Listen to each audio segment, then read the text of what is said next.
Hi எல்லோரும் எப்படி இருக்கீங்க? எல்லோரும் ரொம்ப நல்லா இருப்பீங்க அப்படின்னு நினைக்கிறேன். இன்றைக்கி வந்து விலாகு நைட்டு ஒரு 8 மணிக்கு அப்படி தான் ஆரம்பிக்கிறேன். ரொம்ப லேட் ஆகிடுச்சு. ஹஸ்பண்டும் பையனும் வெளியே போயிருக்காங்க, வரத்துக்கு லேட் ஆகும்னு சொன்னாங்க. ஸோ டின்னர் ப்ரிப்ரேஷன்ஸ் வந்து ஸ்டார்ட் பண்ணியிருக்கேன். இன்றைக்கி வந்து பார்த்திங்கன்னா கடையிலலாம் கிடைக்கிற மாதிரியான வெஜ்ஜு சால்னா, அப்புறம் பீட்சா பேஸ் வந்து நான் செஞ்சு சாப்பிட்லாம் அப்படின்ட்டு வாங்கி வச்சுருந்தேன். அதுவும் இருக்குது. அபியோட ஃப்ரெண்டும் டின்னருக்கு வரான்.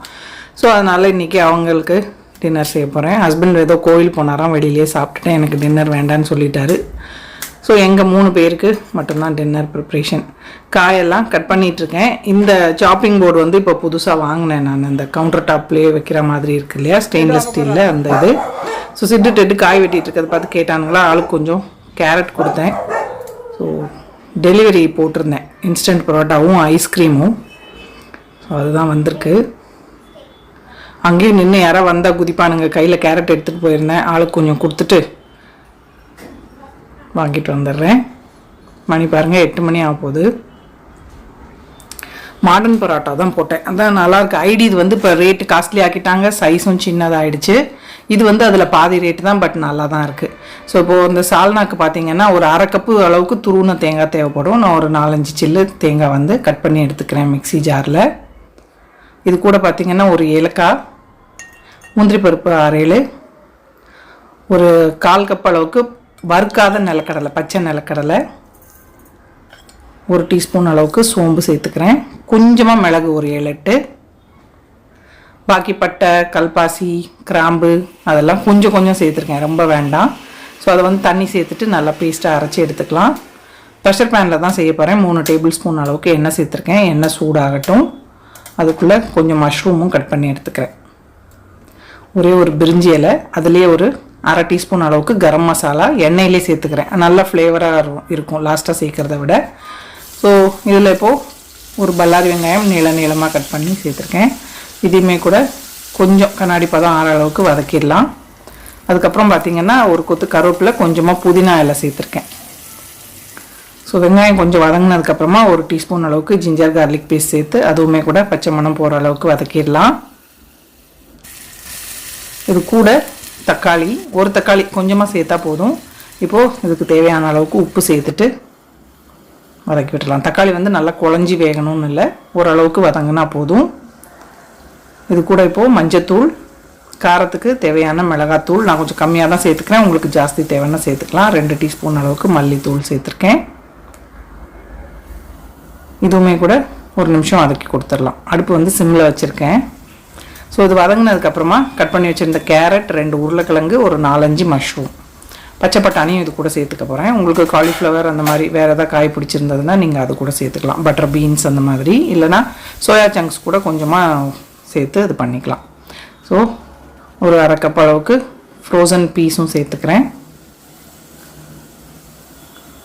அவ்வளோதான், எல்லாத்தையும் சேர்த்து ஒரு தடவை நல்லா கலந்து விட்டுடலாம். இப்போ இதில் அரைச்ச தேங்காய் பேஸ்ட் சேர்த்துடலாம். தேங்காய் பேஸ்ட் சேர்த்துட்டு வதக்கெல்லாம் வேண்டாம். மிக்ஸி ஜார் அலசி தண்ணி சேர்த்துட்டு கிரேவிக்கு தேவையான அளவுக்கு தண்ணி சேர்த்துக்கலாம். கிட்டத்தட்ட ஒரு 2 கப் அளவுக்கு தண்ணி சேர்த்துருக்கேன் நான்.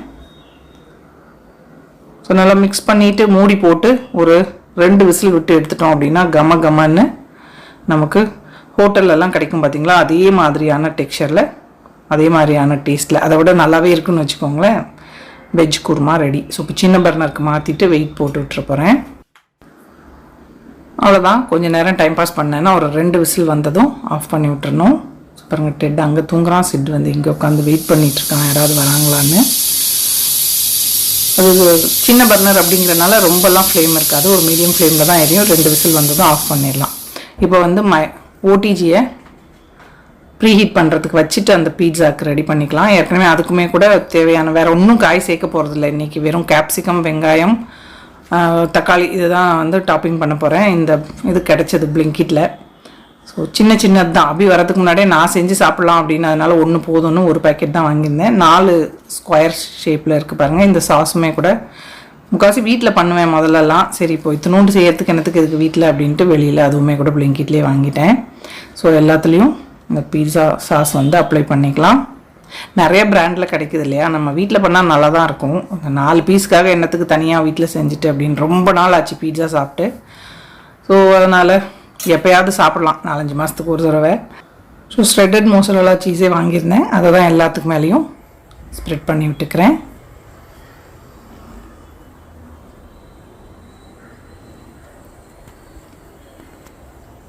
சீஸ் வாசனைக்கு வந்திருக்கோம். ஸோ பாருங்கள், எல்லா இதுலேயும் இந்த மாதிரி போட்டாச்சு. இப்போது தக்காளி இந்த விதையெல்லாம் எடுத்துகிட்டு வெறும் ஸ்கின் பார்ட் மட்டும் எடுத்து வச்சுருக்கேன். நீளமாக கட் பண்ண வெங்காயம், தக்காளி நமக்கு எப்படி பிடிக்குதோ அந்த மாதிரி அரேஞ்ச் பண்ணிக்கலாம். ஆலிவ்ஸ் இருந்தால் அது கூட சேர்த்துக்கலாம். கேப்சிகம் இதுதான் இருந்துச்சு என்கிட்ட. மஷ்ரூம் போட்டிருக்கலாம், மறந்துட்டேன் முதல்ல. சரி இதோடையே விட்டுடலாம் அப்படின்னு இது மேலே கொஞ்சமாக ஆரிகனோ ஸ்ப்ரிங்கிள் பண்ணிக்கிறேன்.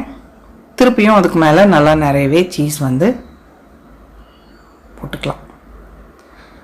லாஸ்ட்டாக திருப்பியும் கொஞ்சம் ஆரிகனோ இது பண்ணிவிட்டு கொஞ்சமாக சில்லி ஃப்ளேக்ஸ் வந்து லாஸ்ட்டாக மேலே தூவிட்டு அவ்வளோதான். ப்ரீஹீட்டட் அவனில் வச்சு ஒரு 10 to 20 மினிட்ஸ், கிட்டத்தட்ட 240 டிகிரி செல்சியஸ்க்கு ப்ரீஹீட் 10 நிமிஷம் பண்ணியிருந்தேன்.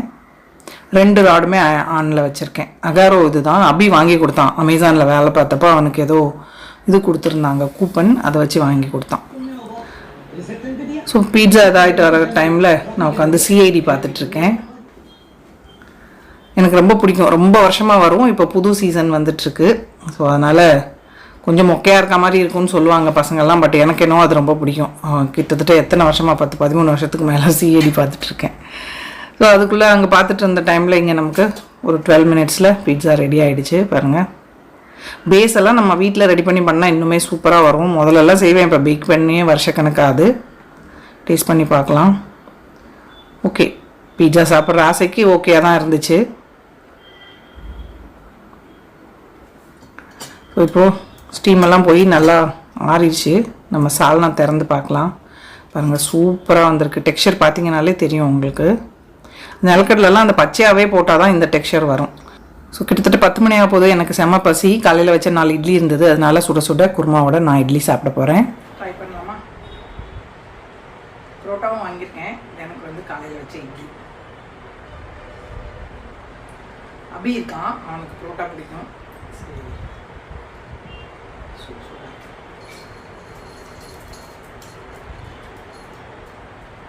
இடியாப்பத்து கூட சப்பாத்தி, பூரி, நெய் சோறு எல்லாத்து கூட வச்சு சாப்பிட்றதுக்கு சூப்பரான சால்னா.